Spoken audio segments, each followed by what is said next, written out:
பார்க்க முடியலங்க. நைட்ல இருந்து அவங்க அப்படிதான் இருக்காங்க. என்ன வேலை செய்றாரு? வீட்டுக்காரு மூட்டை தாங்க தூக்குறாரு. எப்பவுமே வந்தாலும் தான் வாங்கிட்டு வந்து குடிச்சிட்டு படுப்பாரு. இன்னைக்கு நேற்று காலையில் ஏமாடா போயிடுச்சு. எனக்கு சொல்ல எதுவும் முடியல. ஒரே ஒரு பொம்பளை பிள்ளை. எனக்கு அப்பா அம்மா யாருமே கிடையாது. என் வீட்டுக்காருக்கு அப்பா அம்மா இல்லை. அவரை நம்பி தான் நான் வந்த வெளியூர்ல இருந்து. இப்போ என்ன பண்ண போறேன்னு எனக்கு தெரியல. பிள்ளைய வச்சுக்கிட்டு இப்படிலாம் பண்றாங்களா? அவங்க நல்லா இருப்பாங்களா? ஏன் தாலி அறுந்த மாதிரி அவங்க தாலி அறுந்து விழுவாதா? நான் என்ன பண்ண போறேன்னு எனக்கு தெரியல ஐயா. எனக்கு இது மேல எதுவுமே கேட்காதீங்க. எனக்கு ஒரே ஒரு பொண்ணு தான் 6வது படிக்குதுயா. அப்பா பணக்கு அப்புறம் என்ன பண்ண போறேன்னு எனக்கு ஒண்ணுமே புரியல. என்ன செய்யணும்னு கூட தெரியல. அநியாயத்துக்கு வாங்கி இப்படி விற்கிறாங்க. ஊர் தாலியே இப்படி போட்டுக்கிட்டாங்களா? அவங்க தாலி இப்படி நிற்குமா? அவங்க பூ போட்டு வச்சுட்டு போற மாதிரி நாங்கள் போட எங்களே பூதேவி வருதுன்னு சொல்ல மாட்டாங்க. இத்தனை பேர் வாழ்க்கையை அழிச்சிட்டு கொண்டிருக்கிறாங்கல்ல. நாங்கள் என்னையா பண்றது? ஏதோ குடிக்கிறாங்க, அதுக்கு நீதியா கலப்பாங்க. நீ காசு சம்பாதிக்கிறதுக்கு எத்தனை வழியில் வேணாலும் சம்பாதிக்கலாம். அடுத்த உயிரை எடுத்தா சம்பாதிக்கணும். இவ்வளோ பேர் இருக்காங்கய்யா. ஒருத்தங்க இல்லை, என் புருஷனும் பேருக்கு எல்லாமே பேருக்கு. இன்னைக்கு நான் கண்ணாலாம் பார்த்தேன். ஒருத்தங்களை அடுத்த வந்து போடுறதெல்லாம். என் புருஷனுக்கு நான் ஒரு ஊசி கூட போட்டது இல்லையா. இப்போ இவ்வளோ பெரிய கத்தி வச்சு அறுத்து போட்டிருக்காங்கய்யா. நான் என்னையா பண்ணுறது? நான் யார்கிட்ட போய் சொல்ல முடியும்? இந்த தெருவில் ஒரு 35 பேர் ஹாஸ்பிட்டலில் இருக்காங்க சார். சீரியஸாக இருந்து 9 பேர் இறந்து இந்த 9 பேர்த்த கொடுக்க கிடையாது. முடியும்பாக்க ஒருத்தரை கொண்டு போனாங்க, அவரை மட்டும்தான் அனுப்பிச்சிருக்காங்க. மற்ற 2 பாடி கொண்டு வந்து வச்சிருக்கிறாங்க. இன்னும் பல பேரை சேலத்துக்கும் முண்டியம்பாக்கத்துக்கும் அனுப்பிச்சுட்ருக்காங்க. அவங்க சூழ்நிலைலாம் என்னன்னு தெரியல. டாக்டர் சரிவரியாக சொல்ல மாட்டேன்றாங்க. ஒரு ட்ரீட்மெண்ட் தான் பண்ணுறாங்க. ஒன்லி குளுக்கோஸ் போடுறாங்க, அப்படி இல்லாட்டி வெண்டிலேட்டர் வச்சு ஆக்சிஜன் கொடுக்குறாங்க. ஆக்சிஜன் கொடுத்த மாதிரியே ஒருத்தரை சாவடிச்சிட்டாங்க. செத்துட்டாருன்னு சொல்லவே கிடையாது. மதியம் கொண்டு போனவரை சாயந்தரம் 7 மணிக்கு தான் செத்துட்டாருன்னு சொல்லி செத்துட்டாங்கன்னு சொல்லி போஸ்ட்மார்ட்டத்தில் கொண்டு போய் போட்டதுக்கு அப்புறம் வந்து சொல்கிறாங்க செத்துட்டாரு அப்படின்னு. அப்போ இப்படிலாம் இருக்கக்குள்ள இவ்வளோ நாளாக சாராயம் வித்துட்டு தான் இருந்தாங்க. நாங்கள் போய் கம்ப்ளைண்ட் கொடுத்தாலும் ஒரே வார்த்தை தான், போங்க நாங்கள் பார்த்துக்குறோம், போங்க நாங்கள் பார்த்துக்குறோம். இந்த ஒரு வார்த்தை தான் அந்த போலீஸ்காரங்க சொன்னாங்களே ஒழிஞ்சு அதுக்கு எந்த விதமான நடவடிக்கையும் எடுக்கவே கிடையாது. இன்னைக்கு இத்தனை பேர்த்தோட குடும்பத்தில் செத்துட்டாங்க. அத்தனை பேர்த்து குடும்பத்துக்கு யார் பதில் சொல்லுவா? சாராயம் வித்தவங்க பதில் சொல்லுவாங்களா? தமிழ்நாடு அரசு பதில் சொல்லணுங்க. தமிழ்நாடு அரசு ஒழுங்காக செயல்பட்டா ஏன் சாராயம் விற்கிறான்? எதுக்கு சாராயம் விற்கிறான்? அங்கங்கே ஒயின் ஷாப்பை ஒழிக்கணும், மதுவை ஒழிச்சிட்டோன்றாங்க. ஆனால் இந்த ஆட்சியில் தான் மதுவை அதிகமாக விற்று உயிரை சாவடிக்கிறாங்க. இவங்கெல்லாம் சின்ன குழந்தைங்க வச்சுட்டு 2 பேர் வயசு பிள்ளைங்க, சின்ன பிள்ளைங்க புருஷ மட்டும் 2 பேருமே செத்துட்டாங்க. அவங்களுக்குலாம் என்ன தமிழ்நாடு அரசு செய்ய போகுது? அப்பா அம்மாவா இருக்குமா? அம்மாவா இருக்குமா? என்னவா இருக்க போகுது தமிழ்நாடு அரசு? மீறி போனால் 5 லட்ச ரூபா நிதியை கொடுப்பான். அந்த 5 லட்ச ரூபா நிதியை வச்சுட்டு அவங்க என்ன பண்ணுவாங்க? வாழ்வாதாரத்தை பார்ப்பாங்களா? அவங்க கடன் அடைப்பாங்களா? வாழ்வாங்களா? படிப்பாங்களா? என்ன பண்ணுவாங்க? இதே கலெக்டர் என்ன சொன்னா? இவெல்லாம் கலெக்டரா? இவன் வந்து என்ன பீதியை கிளப்புறான்றாங்க. இவர் பீதியை கிளப்புறன்ற ஒரு வார்த்தை சொல்லாமல் இருந்திருந்தா இதுக்கு எப்பயும் ஆக்ஷன் எடுத்திருப்பாங்க. பீதியை கிளப்புறாங்க. கருணாபுரத்து மக்கள்லாம் வந்து பீதியை வீணாக கிளப்பி கருணாபுரத்து மாவட்டத்தையே அசிங்கப்படுத்துகிறாங்க அப்படின்ற மாதிரி நியூஸ் விட்டாரு. அதனால் எந்த ட்ரீட்மெண்ட்டுமே பண்ணல. ஜிஹெச்சில் முடிஞ்ச வரைக்கும் கொண்டு போனவங்களை வந்து வெண்டிலேட்டர் வச்சு சாவடிச்சு போஸ்ட்மார்ட்டம் பண்ணுறாங்க. இது மட்டும்தான் பண்ணுறாங்க. முடியல அப்படின்னா சேலம், முண்டியம்பாக்கம் அந்த மாதிரி வெளியூருக்கு அனுப்பிச்சி விட்டு அங்கேயும் சாவதான் அடிக்கிறாங்க. உயிரோட யாருமே திரும்பி வரல. இன்னும் அவங்க சுச்சுவேஷன்லாம் எந்த சூழ்நிலை இருக்குன்னு டாக்டரே சொல்ல மாட்டேன்றாங்க. எங்களுக்கு தெரியாதுங்க, நாங்கள் சொல்கிறோம் வெயிட் பண்ணுங்கள். இந்த ஒரு வார்த்தை தான் டாக்டர் எல்லாருமே சொல்கிறாங்க. இதுக்கு என்ன சொல்யூஷன்? இதுக்கு என்ன விடிவு வரும்? இந்த சாராய கடை இதோட ஒழியுமா இல்லை மறுபடியும் இந்த ஊருக்குள்ளே வருமா அப்படின்றதே கொஸ்டின் மார்க் தாங்க சார். சாராயம் வந்து பல நாளாக விற்றுட்ருக்காங்க. கம்ப்ளைண்ட் போயிருக்கா இல்லையான்னு தெரியல. ஆனால் கம்ப்ளைண்ட் எடுத்த மாதிரி தெரியல. ஆனால் ஊருக்குள்ளே தான் சாராயம் விற்கிறாங்க. இப்போ குவார்ட்டர் கடையா அந்த மாதிரி கடை இருக்குன்னா இப்போ அது வந்து அவுட்டரில் போட சொல்லி கவர்மெண்ட் உத்தரவிடுது. ஆனால் சாராய கடையை ஊருக்குள்ளேயே வச்சு நடத்திருக்காங்க சார். இப்போ இந்த ஊருக்குள்ளே வச்சு நடத்தினால்தான் அவங்களுக்கு தெளிய என்ன பண்ணுறாங்க, போய் குடிச்சிட்டு வராங்க. அதாவது அந்த போதை தெளிதா உடனே போய் குடிச்சிட்டு வந்துடுறாங்க. பக்கத்துலேயே இருக்கிறதுனால போய் குடிச்சிட்டு வந்துடுறாங்க சார். அதை குடிச்சிட்டு வந்து படுத்துக்கிறாங்க. இதனால் என்ன பண்ணுறது, அவங்க வாழ்வாதாரம் கெட்டு போது அவங்க உயிரே போயிடுச்சிங்க சார். இப்போ நிலைமை என்னென்னா அவுட்டரில் இருந்தால் கூட கொஞ்சம் தூரமாக போகிறதுக்கு கொஞ்சம் மலைச்சிக்கிடுவாங்க. இப்போ ஊருக்குள்ளே இருக்கிறதுனால அவங்கவுங்க குடிச்சு நிறைய பேர் பாதிக்கப்பட்டிருக்காங்க சார். இப்போ அவர் இறந்துட்டு அவங்க குடும்பத்துடைய வாழ்வாதாரம் அடுத்து என்னவா இருக்கும்? அவங்க வாழ்வாதாரம் என்னங்க சார் இருக்கும்? அவங்க பொண்டாட்டி போய் வேலைக்கு போய் ஏதாவது கொளுத்து வேலைக்கு போகணும், இல்லை ஒரு வீட்டு வேலைக்கு போய் அந்த மாதிரி சம்பாரித்து சாப்பிட்டுக்கிட்டு இருந்தால் மட்டும்தாங்க சார் அவங்களால பிழைக்க முடியும்.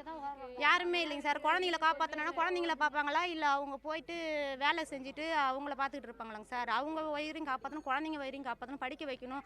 இதனால் நிறைய பாதிப்புப்படையாங்க சார். ஒவ்வொரு மக்களும் சரி ரொம்ப பாதிக்கப்படுறாங்க. கர்நாடக மக்கள் ரொம்ப பாதிக்கப்பட்டிருக்காங்க. எல்லாம் தவிச்சிட்டு இருக்காங்க சார். குடிச்சிட்டு வந்தவங்களும் சண்டை தான் போடுவோம், சண்டை போடுவோம், கேட்காம தெரியாமல் ஒரு வெடிப்பு பிடிப்பேன். எங்கள் ஆள் தப்பிச்சுக்கிட்டாரு, எங்கள் வீட்டில் இருக்கிற ஆள். இல்லைன்னா எனக்கு அவரும் போய் பணமாக படுத்துருந்து நான் 3 பிள்ளைங்கள வச்சுட்டு ஆனால் ஏதோ ரோட்டில் தான் நின்று இருந்திருக்கோம். எனக்கே தெரியாது, இவங்க சொல்லி தான் எனக்கே தெரியும். குடிச்சு தான் ஓட வராரு எங்கள் வீட்டுக்கு வரும். ஏன்னா இப்போ இறந்து போனவன் எங்கள் மூத்தார் மகன். அவன் அந்த பையன் காலையிலே போய் குடிச்சிட்டனால தான் போகிற வயல இறந்து விட்டானா. இது என்ன நடவடிக்கை எடுக்கணும், ஏன்னா அவனை கண்டிக்கணும், என்ன இதுக்கு என்ன தீர்ப்புன்ட்டு அரசாங்கம் தான் சொல்லணும் எங்களுக்கு. நாங்களாம் கூலி வேலைக்கு போகிறோம், எங்கள்கிட்டலாம் ஒன்றுமே இல்லை. இப்போ தூக்கி அடக்கம் பண்ணுறதுக்கு கூட எங்கள்கிட்ட எதுவுமே இல்லை. ஏன்னா அப்படியே தான் நிற்கிறோம் நாங்கள். ஏன்னா இது கவர்மெண்ட் பார்த்து தான் தீர்ப்பு சொல்லணும். ஏன்னா அவனுக்கு என்ன ஒரு முடிவு கட்டணும்.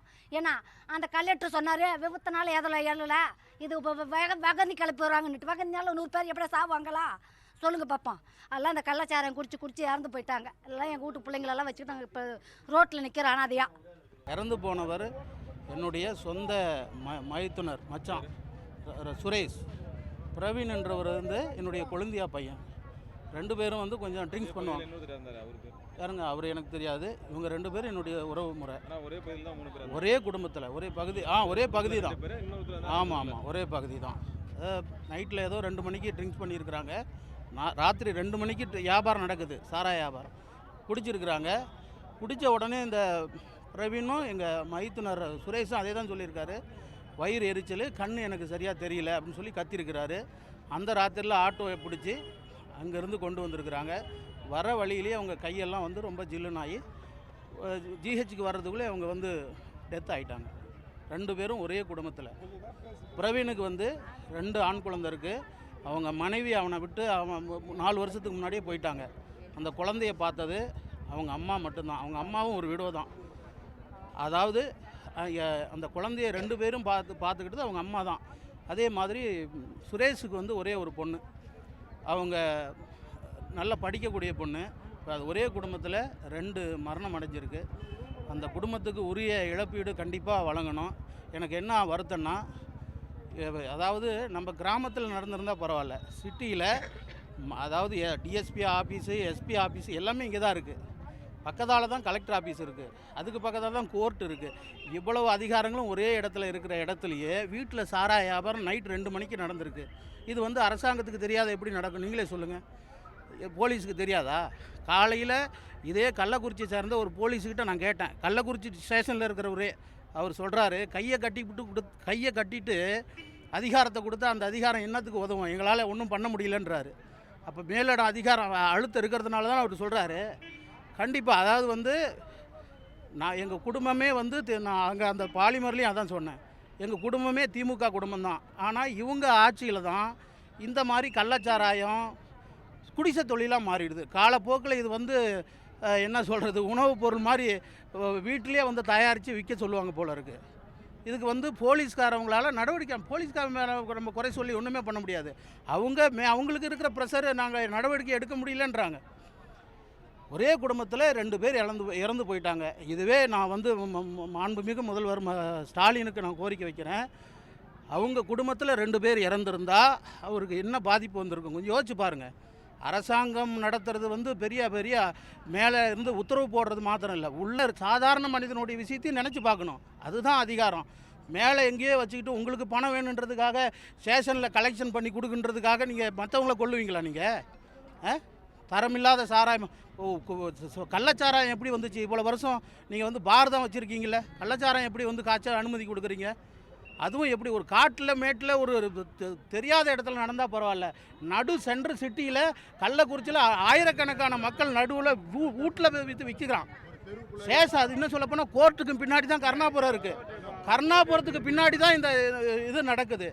உங்களுக்கு எப்படி தெரியாதுன்னு எப்படி சொல்ல முடியும்? இது சொல்லவே முடியாது. தெரியாதுன்னு சொன்னால் பொய். அது மாதிரி மாவட்ட ஆட்சியர் காலையில் வந்து மாவட்ட ஆட்சியர் காலையில் சொல்கிறாரு, 5 பேர் செத்தது வந்து கள்ளச்சாராயத்தினால தான் அப்படின்னு சொல்லி நான் சொல்ல மாட்டேன் அப்படின்னு சொல்கிறாரு. வயிற்றுப்போக்குனால இறந்து போயிட்டாருன்னு சொல்கிறாரு. அது எப்படி வந்து அவர் வந்து பார்க்கவே இல்லை, அங்கே எங்கேயோ சமாபந்தி நடக்குதுன்னு சொல்லி அவர் போயிட்டார். விசிட் அதாவது ஸ்பாட்டுக்கே வரல. என்ன பிரச்சனைனே தெரியாமல் எப்படி ஒரு தவறான தகவல் சொல்லலாம் அவர்? அதாவது இந்த மாதிரி கொலையை வந்து மறைக்க பார்க்குறாங்களா? கள்ளச்சாராய வியாபாரிக்கு வந்து மாவட்ட ஆட்சியரும் வந்து உடந்தையாக இருக்கிறாரா? அதனால் மாவட்ட நிர்வாகத்து மேலே எங்களுக்கு நம்பிக்கையே கிடையாது. காலையில் வந்து உண்மையிலே கால் நீங்களே பாருங்கள் எப்படி வீங்கிருக்கு பாருங்கள். நின்று இது வரைக்கும் எந்த பதிலும் கிடையாது. போஸ்ட்மார்ட்டம் ரிப்போர்ட்டு என்ன ஆச்சுன்னு தெரியல, இல்லை உள்ளே போனவங்களுக்கு என்ன ஆச்சுன்னு தெரியல, எந்த இதுவும் கிடையாது, எந்த மருத்துவ சலுகையும் தெரியாது. இவ்வளோ பெரிய கட்டணம் கட்டி போட்டு ஒரு இங்கே எங்களால் முடியாதுன்னு சொல்லிட்டு முண்டியம்பாக்கம் அனுப்புகிறீங்க, சேலம் அனுப்புகிறீங்க, அப்போ என்ன பாண்டிச்சேரி அனுப்புகிறீங்க? என்னத்துக்கு? அதாவது உங்கள் அரசாங்கம், உங்கள் நிர்வாகம் நிச்சயமாக அது வந்து மக்களுக்கு விரோதமான அரசாங்கம். கண்டிப்பாக வந்து ஃபஸ்ட்டு வரையும் தினக்கூலிங்க, அவங்க தினக்கூலி வேலை செய்கிறவங்க, அவங்க ஒன்றும் பெரிய முதலாளிகள் கிடையாது. என்னங்க? அதாவது அரசு வந்து ஒரு நிமிஷம் கேளுங்க. அதாவது பிரித்தாவுனுடைய அண்ணன் இறந்து போன இருங்க ஒரு நிமிஷம். பிரித்தாவுனுடைய அண்ணன் தான் பிரவீன். அவருடைய குடும்பத்துக்கு கண்டிப்பாக 25 லட்சம் 25 லட்சம் கண்டிப்பாக இழப்பீடு கொடுக்கணும். அந்த பொண்ணு படித்து ஒரு டிகிரி முடிச்சிருக்காங்க. அந்த குடும்பத்தை அவங்க வேறு யாரும் நிர்வாகம் பார்க்கவே முடியாது. அந்த ஒரே ஒரு பொண்ணு தான். அந்த பொண்ணுக்கு கண்டிப்பாக அரசாங்கம் ஏதாவது வேலை போட்டு கொடுக்கணும். அதே மாதிரி சுரேஷனுடைய மனைவியும் படிச்சிருக்கிறாங்க, அவங்களுக்கும் ஏதாவது வேலை போட்டு கொடுக்கணும். நிச்சயமாக அவங்களுக்கு ஒரு 25 லட்சமாவது, குறைஞ்சபட்சம் 25 லட்சமாவது. மரக்காணத்தில் இதே மாதிரி கள்ளச்சாராயம் குடித்து இறந்ததுக்கு 10 லட்சம் கொடுத்தீங்கல்ல. மரக்காணத்துக்கு உங்கள் ஆட்சியில் தான் இப்போ தான் நடந்தது. அது நடந்து இப்போ எத்தனை மாதம் ஆகுதுங்க? 6 மாதம் கூட ஆகல. மரக்காணத்தில் நடந்த குடிச்சிட்டு இறந்து போனவங்களுக்கு குடும்பத்துக்கு 10 லட்சம் கொடுத்தீங்கல்ல. அங்கே செத்தா சாவு, இங்கேன்னா இது என்ன இதா?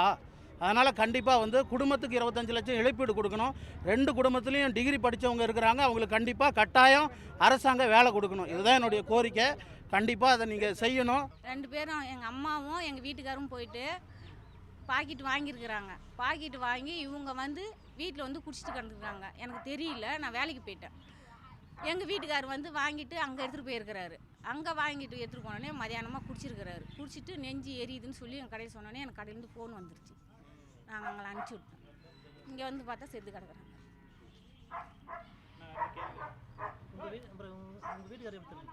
அவர் சீரியஸாக இருக்காங்க, உடம்பு சீரியஸாக இருக்காங்க. சேலம் கொண்டு போக சொல்லியிருக்காங்க. அவங்க 2 பேர் தான் எனக்கு ஆதரவு, வேறு யார்?